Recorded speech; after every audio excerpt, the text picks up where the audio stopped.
What is up, everybody? Welcome to another episode of the Fire Sports Takes podcast.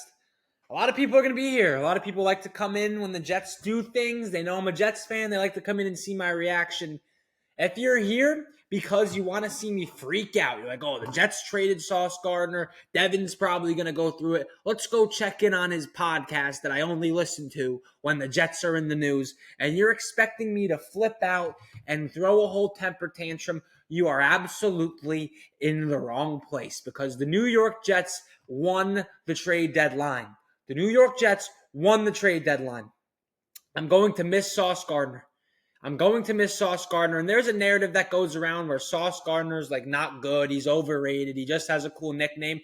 That couldn't be the furthest thing from the truth. And the proof that Sauce Gardner isn't overrated is that the Colts sent 2 first-round picks and a receiver. But if that's not enough for you, Sauce Gardner hasn't allowed more than 2 catches so far this season. Sauce Gardner's been the highest-rated PFF player or cornerback since he entered the league. But yeah, PFF isn't all that. I understand that. Sauce Gardner has 2 All-Pros, more than any current active corner besides Pat Surtain that's, still in their prime. He had the lowest separation percentage allowed so far this season out of any cornerback in football. He caused the highest tight window throw percentage out of any cornerback in football. That dude is glue. And everybody likes to talk about Sauce Gardner as a hold merchant. He's a penalty merchant. Well, yeah, he's physical. He's going to draw a good amount of penalties. But you know who had more penalty yardage against them last season than Sauce Gardner? The defensive player of the year, Patrick Surtain. That is a fact. Sauce Gardner can still play. It's just Sauce Gardner started out his career at an unimaginable pace. 2 All-Pros, one of the best rookie seasons by a cornerback ever. He was locking up Jamar Chase. Real thing that happened in Sauce Gardner's rookie season. So Sauce Gardner was incredible. His first 2 seasons, he didn't look as incredible. Over the last 2 seasons, he's still a top 5 corner in the league. Was he worth 2 first-round picks? That's up for your interpretation. But to think Sauce Gardner's some overrated bum is the most casual, lazy take you could ever come up with, number one. Number 2, the New York Jets laid the groundwork for a rebuild better than any team I've ever seen since the Oklahoma City Thunder did it when acquiring 1 million first-round picks however many years ago in the NBA. The Jets have likely 4 first-round picks or four draft picks within the top 45 of this year's draft, potentially the top 40 because the Cowboys are likely going to have a top 10 pick. Even if they don't, I'm sure they'll have a top 15 pick. I can't see that team making the playoffs. The Jets have their second-round pick. Not only that, but next year in the 2027 NFL draft, which NFL scouts and NFL executives, they've been talking about this 2027 draft class since last year. The Jets have 3 first-round picks in that draft. They have their own pick, the Colts pick, and whichever is more favorable that the Cowboys pick or the Packers pick, since the Cowboys have both of those.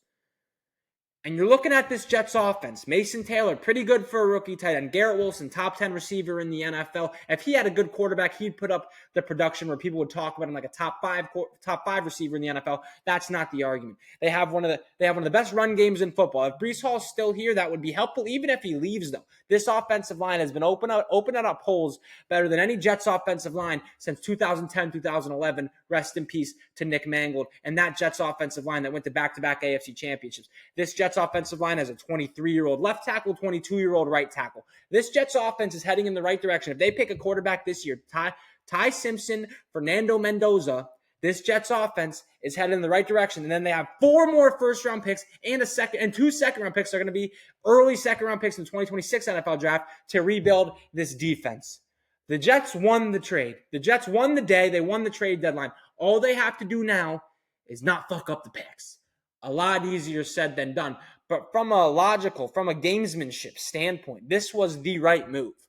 As good as Quinnen Williams was, top 5 defensive tackle in football, top 10 defensive tackle in football, room for debate. Without a doubt, top 10 corner, top 10 defensive tackle. Quinnen Williams, Sauce Gardner. Up for debate, whatever. Without a doubt, those guys were top 10 at their position. This Jets defense was still a bottom 10 unit in the NFL.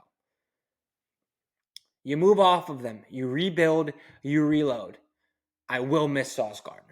I will miss Quinnen Williams, without a doubt. I mean, they were all I had. Like them and Garrett Wilson and Breece Hall in spurts when he was healthy. They were all I had for a little while there. They were part of one of the best defenses in the NFL in 2022 and 2023. They get Aaron Rodgers, and he snaps his Achilles tendon. I wish we could have won with Sauce Gardner on the team. I really wish we could have. I really wish we could have won with Quinnen Williams on the team. And I feel horrible for Quinnen Williams because unlike Sauce, who's going from 1-7 to 7-2 now, Quinnen Williams has to go from 1-7 to what's the Cowboys record? 3-6. That's brutal, man. Quinnen Williams played. This is year 7 for Quinnen. He got drafted in 2017, I think. So 2017, 2018, 2019, 2020, whatever it is. 6, 7, 8 years. He's been on the New York Jets. He has to go now play for the Dallas Cowboys, who are a few pieces away from even contending for second place in their own division. The Giants are young, and Jackson Dart looks like the truth. Jackson Dart is third. Shout out Max. He told me this statistic today. I was on the phone with him. Jackson Dart is third in total touchdowns since he took over the starting job in the NFL. Third in total touchdowns since he took over the starting job. He's a dog. Jaden Daniels, obviously a dog. The Commanders have their own set of issues, but they're really just the most injured team in football. So the Cowboys are not going to be good contending for anything in the near future. And I don't think the Colts are either. It's just the Colts are at least 7-2. Like Sauce is going to be playing meaningful football. Let me get a water break real quick. As far as the Indianapolis Colts are concerned, wagering your whole future on Daniel Jones is probably not the best way to go about things. And trading Sauce Gardner, he's still only 25 years old, so I'm sure he has a lot more left in the tank, absolutely. So he's going to be good for the next 2 seasons at least. You don't have a first round pick.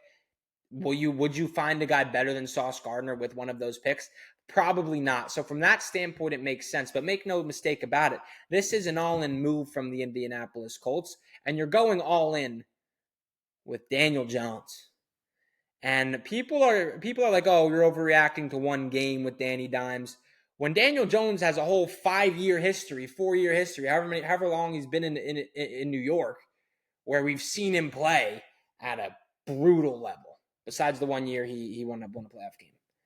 When you can't protect Daniel Jones, he stinks, man. They didn't protect him on Sunday against the Steelers. He was running for his life all day long. So as far as the Indianapolis Colts are concerned, wagering your whole future on Daniel Jones, going all in when Daniel Jones is your quarterback,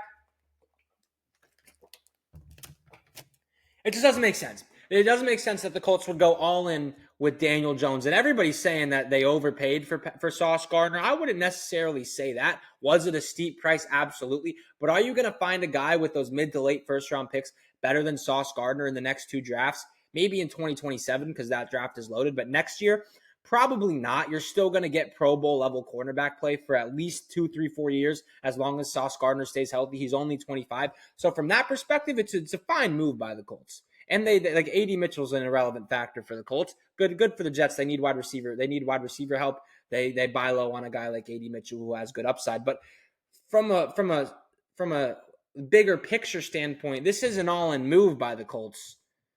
Going all in with Daniel Jones as the starting quarterback isn't exactly ideal, especially after the way he just played on Sunday against the Pittsburgh Steelers. 5 turnovers, 2 brutal interceptions. But the Joey Porter Jr. one, it got deflected. He was thrown into triple coverage. The Peyton Wilson interception was brutal. If you get pressure on Daniel Jones, he falls apart. That was evident against the Steelers on Sunday. Do you think this Colts team can beat the Chiefs in the playoffs? Absolutely not. I would be stunned. I would be stunned. Do I think this Colts team could be a team like the Bills in the playoffs? Probably not. Do I think if they match up against the Broncos again, I would bet my money on the Broncos. Seeing the way this Steelers defensive line got after Daniel Jones, maybe we overrated this Colts offensive line. The Steelers figured something out. Jonathan Taylor averaged less than 4 yards per carry. So I am not confident in this Colts team going forward at all. They had a pretty easy strength of schedule. They almost beat the Rams. They beat the Broncos on a phantom leverage call. And then they go all in with Daniel Jones by trading their next 2 first-round picks after Daniel Jones plays his worst game of the season, maybe even the worst game of his career. I don't know if he ever had another game where he had 5 turnovers. Doesn't exactly make sense. Doesn't exactly make sense whatsoever. But as far as the Jets goes, if you have listened to other podcast episodes, you know what I'm about to say. If you were in my live stream at all, and let me tell you, the live streams were absolutely fucking bumping today. We had the one I did I was live as the Quinnen Williams trade went down. I went live after the Sauce Gardner trade went down. I gained 150 followers from that live stream. That live stream alone, 150. 150. We had like 400 people in there at one point. We hovered around the 300 people mark. I went live after work tonight. We were hovering around the 100 people mark for pretty much the majority of it, like anywhere from 70 to 100. It fluctuated between there. The lives are working. Make sure you hop in them. People seem to like them because I'm retaining viewership. I've got like 30 people watch me talk about football for like 30 minutes today. That's a whole show. That's a whole block on a TV show. So the lives are where it's at. That being said, if you were on the live, you probably heard this come out of my mouth a million times. If you've been listening to this podcast, you've probably heard this come out of my mouth a million times. This New York Jets offense is a quarterback away. The defense is in shambles after the trade deadline, no doubt about it. This offense is a quarterback away. Top 10 run defense. Top 10 receiver in the NFL, Garrett Wilson. You have a 22-year-old or a 23, 24-year-old left tackle, however old he is, second year in the league. You have a 22-year-old right tackle. A.D. Mitchell, John Mechie, both of those guys are under 25. Hopefully one of them can step up and be a reliable wide receiver too. You have Mason Taylor in place. They are a quarterback away. Ty Simpson, Fernando Mendoza, bring me to glory. And then we look at the defensive side of the ball. Holes everywhere. Holes everywhere. Jermaine Johnson's probably the best player on defense now. That's not ideal. He is a stud, though. Will McDonald's a good edge rusher as well, but only in like a pass rush in a strictly pass rushing role because he can't set the edge against the run. Their linebackers, Quincy Williams, Jamin Sherwood, are solid players, not exactly ideal. They have holes all over the defense, but the good news is they got 5 fucking first-round picks over the next 2 seasons to address them, ladies and gentlemen. The Jets won the day. The Jets absolutely won the day. And if you think they don't, you are just an absolute hater. And I wanted to start this podcast off letting you guys know that Sauce Gardner is still a fantastic corner in this league. And if you think otherwise, you're not watching the Jets. You're on social media too much. You can't form your own opinion. Watch the guy play, form your own opinion. That's all it is. Like, he's not what he was his first 2 seasons. He's not.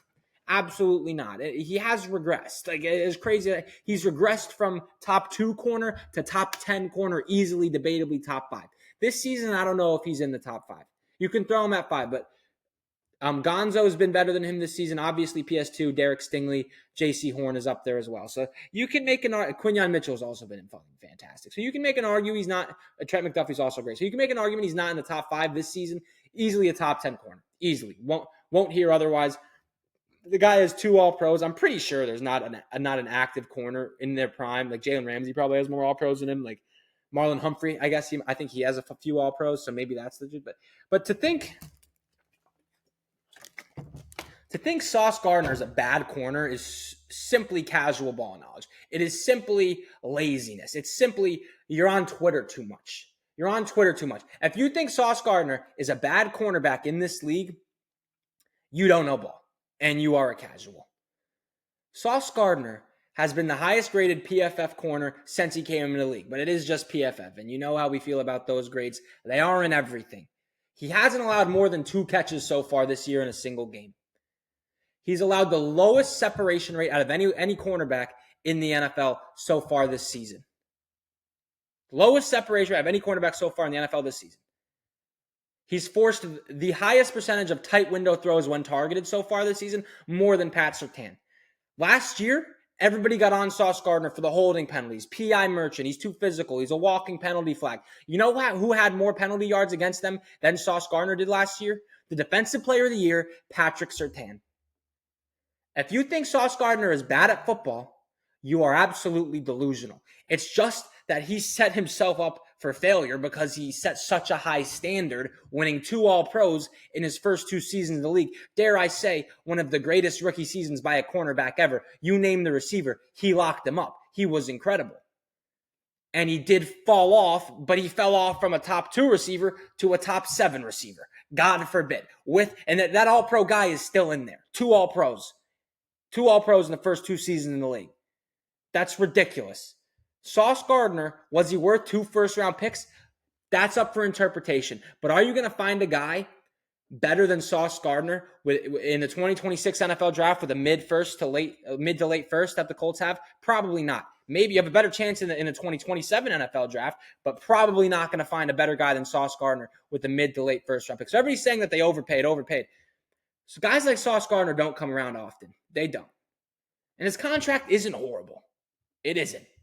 So has he played like the highest paid corner in football? No. Is he going to be the highest paid corner in football over the duration of his contract? No. People are going to get signed. People are going to get extended, and people are going to get signed to higher contracts. So I think in 3 years we're going to look at this contract and think it's good. When right now everybody's always the highest paid corner in football. He's not playing like that, which he's not, and that's fair.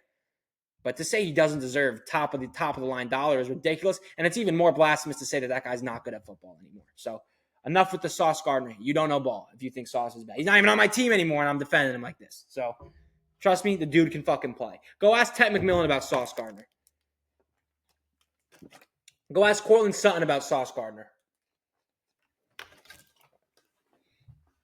The only the other argument with Sauce, he doesn't create a lot of turnovers. Like that's the thing with Sauce, he doesn't get his head around a lot. Like he's sticky. He's glue in coverage. You want to see him get his head around more. That's why he had so many pass breakups as rookie. He was getting his head around. He had more interceptions as rookie as he was getting his head around. He was also getting the ball thrown his way a whole lot fucking more. They don't throw it him. Why don't you think the best if you think Sauce Gardner, they just got traded for 2 first-round picks. What do you know more than Chris Ballard, who's built one of the best rosters in football? What do you know more than him? The fuck out of here. Nah, he's bad. He's trash. Shut the fuck up. Imbecile. Don't know ball. If you think that, you don't know ball. Or you just don't watch. And you're on Twitter too much. Or you're just a social media sheep, if that's what you think. We should probably talk about some other stuff over that happened on the trade deadline. Let's talk about the Pittsburgh Steelers. Where was Omar Khan? Where was Omar Khan and the Pittsburgh Steelers throughout the entirety of deadline day? You see Rashid Shaheed get shipped, not a big package at all. You see Jacoby Myers get shipped, not a big package at all. What has been the number one complaint, not even just like me, but Steelers fans? We need a wide receiver too. DK Metcalf is not even a top 20 receiver in football, and his wide receiver 2 right now is Roman Wilson. What are we talking about?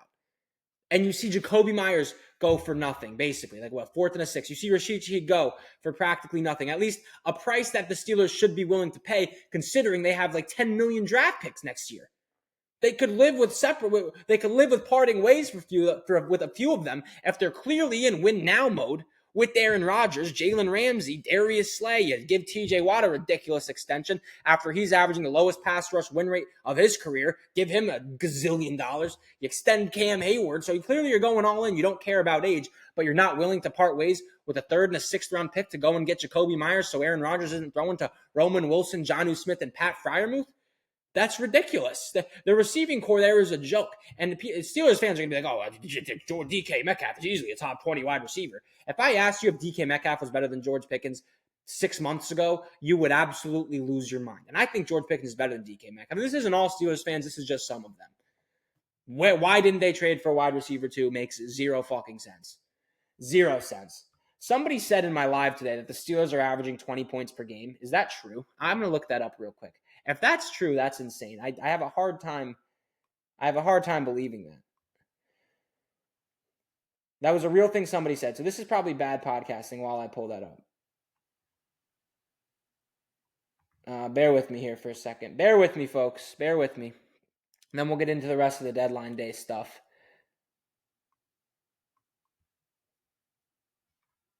So that guy's just full of shit. The Steelers are averaging 25 points per game, which is still pretty good considering the talent there. They've also beat up on nobody. They've played it. What good defenses have they beat up on realistically? They put up a bunch of points against the Bengals. They scored 30 on the Jets, 17 against the Seahawks, 21 against the Patriots, 24 against the Vikings. So 25 against the Packers, 31 against the Bengals. They just scored 27 against the Colts. So yeah, I mean, their offense has been all right. They need a wide receiver too, though. They have neglected the wide receiver 2 position, and then you see guys like Jacoby Myers going for basically nothing. Not basically nothing, but not a whole lot, really. Not a whole lot. Same with Rashid Shaheed. Rashid Shaheed could have been a real problem with Aaron Rodgers, man. They love the run. They run a lot of play action there too. Play action. Rashid Shaheed runs a 4-2 guy. That's unbelievable, man. So yeah, what else happened? Jacoby Myers. The Saints traded, the Chargers traded for Trevor Penning, but remember that guy got drafted as a tackle. They moved him to guard. So the Ravens, they acquired Jamont Jones from the Titans. How has his season been? They also traded Alohi Gilman, and he's already made a few plays for the Ravens as well. Let's see. They sent Jair. They got a 7th-round pick. They got a 6th-round pick for Jair Alexander. Okay, the Eagles are definitely one team that improved a lot. So we can talk about them really quickly. This is bad podcasting. I thought I'd be able to come on here and just rant for 30 minutes about the Jets. We got like 20 minutes of it. But I didn't really prepare that much for today's episode because I was thinking like there's going to be so much to talk about anyway. Oh, you know what we can talk about? If you guys didn't see the college football playoff is out. Ohio State's the 1 seed. Indiana's the 2 seed. Texas A&M's the 3 seed. Alabama at 4. Georgia at 5. It's really pretty chalk. A lot of people are probably going to have a problem with Notre Dame in here. I don't. Virginia in there. People, I don't know about that. I don't know about that. But I think they're projecting them to be the ACC champion, Virginia. That's why they're in there. I would be stunned. But, yeah, pretty solid. Like, I don't have any problems. Memphis and Tulane play this weekend, so that'll be up for debate. Yeah. I mean, let's look at the whole rankings in totality. Maybe I'm just not in tune with college football, and there's something I'm missing that's obvious, and people are probably screaming at their screen right now, like, how can you think this, blah, blah, blah, blah, blah. Let's see. So Texas was in. Oh, wait, what are we looking at here? All right, I don't even know what we're looking at. I don't even know. I'm not even going to do this. I should have prepared better. This is the end of the YouTube video. Make sure you hit the subscribe button. Hit the subscribe, like it, leave a comment, do all that stuff. I appreciate you all. Yeah, I'll catch you on the next episode that's on YouTube, which will be probably Friday.